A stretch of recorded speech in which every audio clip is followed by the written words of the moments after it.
ನಮಸ್ಕಾರ ಎಲ್ರಿಗೂ, welcome to my channel. ನಾನಿವತ್ತು ನಿಮಗೆ ಕಡಿಮೆ ಪ್ರಮಾಣದಲ್ಲಿ ಅಚ್ಕಾರದ ಪುಡಿ ಹಾಗೆ ಧನಿಯಾ ಪುಡಿನ ಯಾವ ರೀತಿ ಮನೆಯಲ್ಲಿ ಪ್ರಿಪೇರ್ ಮಾಡ್ಕೊಳ್ಳೋದು ಅಂತ ತೋರಿಸ್ಕೊಡ್ತಾ ಇದ್ದೀನಿ. ಅದಕ್ಕೋಸ್ಕರನೇ ನಾನಿಲ್ಲಿ 3 ಥರದ ಮೆಣಸಿನ್ಕಾಯಿ ಹಾಗೆ ಧನಿಯಾ, ಅರಿಶಿನ ಕೊನೆ ಇದಿಷ್ಟನ್ನು ತೊಗೊಂಡಿದ್ದೀನಿ. ಇವಾಗ ಇದರಲ್ಲಿ ಯಾವ್ಯಾವುದನ್ನ ಎಷ್ಟೆಷ್ಟು ಪ್ರಮಾಣದಲ್ಲಿ ತೊಗೊಂಡಿದ್ದೀನಿ ನೋಡ್ಕೊಂಡು ಬರೋಣ. ಮೊದಲಿಗೆ ಗುಂಟೂರು 1/4 kg ತೊಗೊಂಡಿದ್ದೀನಿ, ಆಯಿತಾ. ಅದು ನೆಕ್ಸ್ಟು ಖಾರ ಮೆಣಸಿನ್ಕಾಯಿ ಬರುತ್ತಲ್ಲ ಅದನ್ನು 1/4 kg ತೊಗೊಂಡಿದ್ದೀನಿ. ಹಾಗೆಯೇ ಬ್ಯಾಡಗಿ ಮೆಣಸಿನ್ಕಾಯಿ ಕೂಡ 1/4 kg ತೊಗೊಂಡಿದ್ದೀನಿ. ನಾನು ಮೂರನ್ನು ಸಮ ಪ್ರಮಾಣದಲ್ಲಿ ತೊಗೊಂಡಿದ್ದೀನಿ. ನಿಮಗೇನಾದರೂ ಖಾರ ಜಾಸ್ತಿ ಆಗುತ್ತೆ ಅಂದರೆ ಖಾರ ಮೆಣಸಿನ್ಕಾಯಿನ ಸ್ವಲ್ಪ ಕಮ್ಮಿ ಮಾಡ್ಕೊಳ್ಳಿ, ಅಂದರೆ ಒಂದು 200 ಗ್ರಾಮ್ ತೊಗೊಂಡ್ರೂ ಸಾಕು. ನೆಕ್ಸ್ಟ್ ಇಲ್ಲಿ ಅರ್ಧ kg ಧನಿಯಾ, ಹಾಗೆಯೇ ಒಂದು 4 ಅರಿಶಿನ ಕೊನೆ ತೊಗೊಳ್ಳಿ. ಇಷ್ಟು ತೊಗೊಂಡ್ರೆ ಧನಿಯಾ ಪುಡಿಗೆ ಸಾಕು. ನಾನು ಇದಕ್ಕೆ ಚಕ್ಕೆ ಲವಂಗ ರೀತಿ ಏನೂ ಹಾಕೋದಿಲ್ಲ, ಬರೀ ಅರಿಶಿನ ಕೊನೆ ಹಾಕಿ ಬಿಡಿಸ್ತೀನಿ.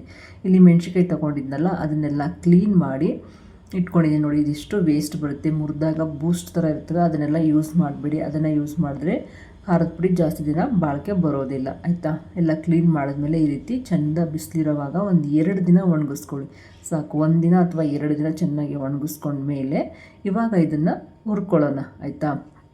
ಒಂದು ಹದವಾಗಿ ಹುರ್ಕೊಳ್ಳೋಣ. ಬಿಸಿಲು ಜಾಸ್ತಿ ಇದ್ದಾಗ ಹುರಿಯೋ ಅವಶ್ಯಕತೆನೇ ಇಲ್ಲ ಅಂತಾರೆ, ಬಟ್ ನಾನು ಸ್ವಲ್ಪ ಹುರಿದೇ ಯೂಸ್ ಮಾಡೋದು.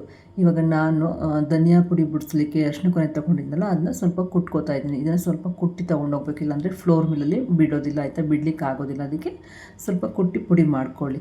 ಅದಾದಮೇಲೆ ಮೊದಲಿಗೆ ನಾನು ಧನಿಯಾನ ಫ್ರೈ ಮಾಡ್ಕೊತಾ ಇದ್ದೀನಿ, ಡ್ರೈ ಫ್ರೈ ಮಾಡ್ಕೊತಾ ಇದ್ದೀನಿ. ಹಾಗೆ ಮೀಡಿಯಮ್ ಉರಿನಲ್ಲಿ ಇಟ್ಕೊಂಡು ಹುರ್ಕೊಳ್ಳಿ, ಆಯಿತಾ. ಇದು ಧನಿಯಾ ಉರಿಯೋದು ಒಂದು ಹದ ಇರುತ್ತೆ. ಅದು ಯಾವ ರೀತಿ ಅಂತ ಅಂದರೆ ಧನಿಯಾನ ನಾವು ಕೈಯಲ್ಲಿ ಹಿಡಿದು ನೋಡಿದ್ರೆ ಅದು ಸುಡೋ ಥರ ಇರಬೇಕು, ಸ್ವಲ್ಪ ಸುಡೋದು ರೀತಿ ಇರಬೇಕು, ಸ್ವಲ್ಪ ಮಾತ್ರ, ಆಯಿತಾ.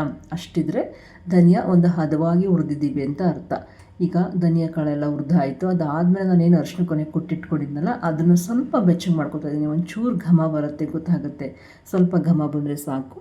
ಅಷ್ಟಾದಮೇಲೆ ನಾವು ಇದನ್ನು ಧನಿಯಾಗೆ ಶಿಫ್ಟ್ ಮಾಡಿ ಇದನ್ನು ಮಿಕ್ಸ್ ಮಾಡಿ ಸಪ್ರೇಟಾಗಿ ಇಟ್ಬಿಡೋಣ. ಫಸ್ಟು ಧನಿಯಾನ ಹುರ್ಕೊಳ್ಳಿ, ಮೆಣಸಿನ್ಕಾಯಿ ಫಸ್ಟ್ ಹುರಿಯೋಕ್ಕೆ ಹೋಗ್ಬಿಡಿ, ಘಾಟ್ ಆಗುತ್ತೆ. ಇವಾಗ ಮೆಣಸಿನ್ಕಾಯಿ ಹಾಕ್ಕೊಂಡು ಈ ರೀತಿ 2 ಸ್ಪೂನ್ ತೊಗೊಂಡು ಈ ರೀತಿ ಮಾಡ್ಕೊಂಡು ಹುರಿರಿ, ಅಥವಾ ನಾನು ಸ್ವಲ್ಪ ಕೈಯಲ್ಲೇ ಹುರಿದು ಬಿಡ್ತೀನಿ. ಕೈಯಲ್ಲಿ ಈ ಥರ ಮಾಡೋದ್ರಿಂದ ಬೇಗ ಫ್ರೈ ಆಗುತ್ತೆ, ತುಂಬ ಹುರಿಯೋ ಅವಶ್ಯಕತೆ ಇಲ್ಲ. ಇವಾಗ ಬಿಸಿಲು ಟೈಮಲ್ಲಿ ಮೆಣಸಿನ್ಕಾಯಿ ಕೂಡ ಗರಿಯಾಗಿ ಇರೋದ್ರಿಂದ ಸ್ವಲ್ಪನೇ ಫ್ರೈ ಮಾಡಿಕೊಂಡ್ರೆ ಸಾಕು, ಆಯಿತಾ. ಆಮೇಲೆ ನಾನಿಲ್ಲಿ ಎಣ್ಣೆನ ಉಪಯೋಗಿಸ್ತಾ ಇಲ್ಲ, ನಾನು ಡ್ರೈ ಆಗೇ ಫ್ರೈ ಮಾಡೋದು, ಎಣ್ಣೆ ಹಾಕಿಲ್ಲ, ಫ್ರೈ ಮಾಡೋಕ್ಕೆ ಹೋಗೋಲ್ಲ. ಕೆಲವರು ಎಣ್ಣೆ ಹಾಕ್ತಾರೆ, ಬಟ್ ನಾನು ಹಾಕಿಲ್ಲ, ಆಯಿತಾ. ಈ ರೀತಿ 3 ಮೆಣಸಿನ್ಕಾಯಿನೂ ಚೆನ್ನಾಗಿ ಫ್ರೈ ಮಾಡ್ಕೊಳ್ಳಿ. ಬ್ಯಾಡಗಿ ಮೆಣಸಿನ್ಕಾಯಿನ ಲಾಸ್ಟಿಗೆ ಹಾಕ್ಕೊಳ್ಳಿ, ಸ್ವಲ್ಪ ಬಿಸಿ ತಾಗಲಿ ಅದಕ್ಕೆ, ಯಾಕಂದರೆ ಸ್ವಲ್ಪ ತಿಕ್ಕಾಗಿರುತ್ತೆ ಅಲ್ವಾ, ಅದಕ್ಕೋಸ್ಕರ. ನೆಕ್ಸ್ಟ್ ನೋಡಿ, ಅದರಲ್ಲಿ ಏನು ಸೀಡ್ಸ್ ಉಳ್ಕೊಂಡಿತ್ತಲ್ವ ಅದನ್ನು ವೇಸ್ಟ್ ಮಾಡ್ತಿಲ್ಲ, ಖಾರ ಚೆನ್ನಾಗಿ ಬರುತ್ತೆ ಅಂತ ಕ್ಲೀನ್ ಮಾಡ್ಕೊಂಡು ಇದನ್ನು ಫ್ರೈ ಮಾಡಿದ್ದೀನಿ. ಈಗ ಇದನ್ನೆಲ್ಲ ಫ್ರೈ ಮಾಡಿ ರೆಡಿ ಮಾಡ್ಕೊಂಡಿವೆಲ್ಲ.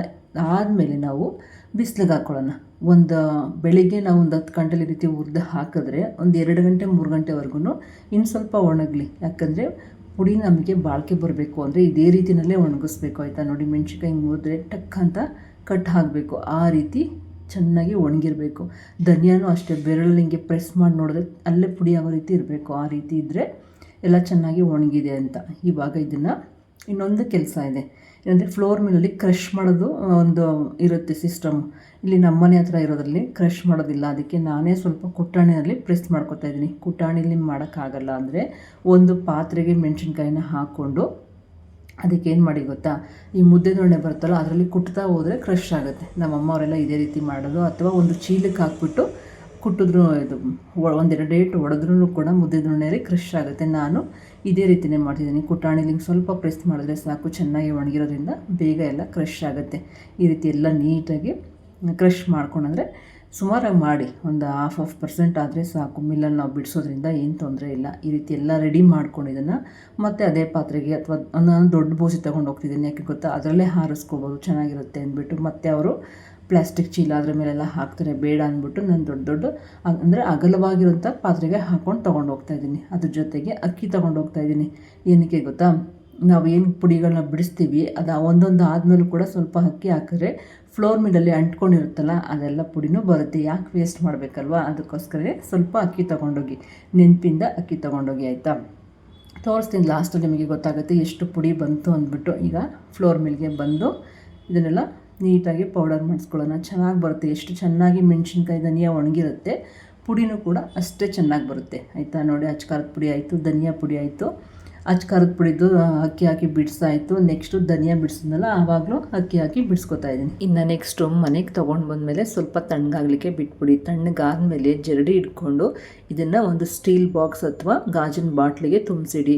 ಆ ಬಾಕ್ಸ್ ಅಥವಾ ಬಾಟ್ಲಿಗೆ ಸ್ವಲ್ಪ ನೀರಿಲ್ದಿರೋ ರೀತಿ ಡ್ರೈ ಆಗಿರೋ ಬಾಕ್ಸ್ಗೆ ಹಾಕ್ಕೊಂಡ್ರೆ ತುಂಬ ದಿನದವರೆಗೆ ಬಾಳಿಕೆ ಬರುತ್ತೆ.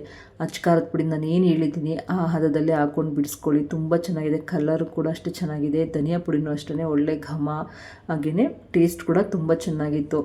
ಸೊ ಈ ರೀತಿ ಬಿಡಿಸ್ಕೊಳ್ಳಿ ಅಂತ ಹೇಳ್ತಾ ಈ ವಿಡಿಯೋ ಇಷ್ಟ ಆಯಿತು ಅಂತ ಭಾವಿಸ್ತೀನಿ. ವಿಡಿಯೋ ಇಷ್ಟ ಆದರೆ ಪ್ಲೀಸ್ ಲೈಕ್, ಶೇರ್, ಕಮೆಂಟ್ ಮರಿಬೇಡಿ. ಹಾಗೆಯೇ ನನ್ನ ಚಾನಲ್ನ ದಯವಿಟ್ಟು ಸಬ್ಸ್ಕ್ರೈಬ್ ಮಾಡ್ಕೊಂಡು ನೋಡಿ ಅಂತ ಕೇಳ್ಕೊಳ್ತಾ ಮತ್ತೆ ಮುಂದಿನ ವಿಡಿಯೋದಲ್ಲಿ ಸಿಗ್ತೀನಿ. ಹೋಗಿ ಬರಲಾ? ಧನ್ಯವಾದಗಳು.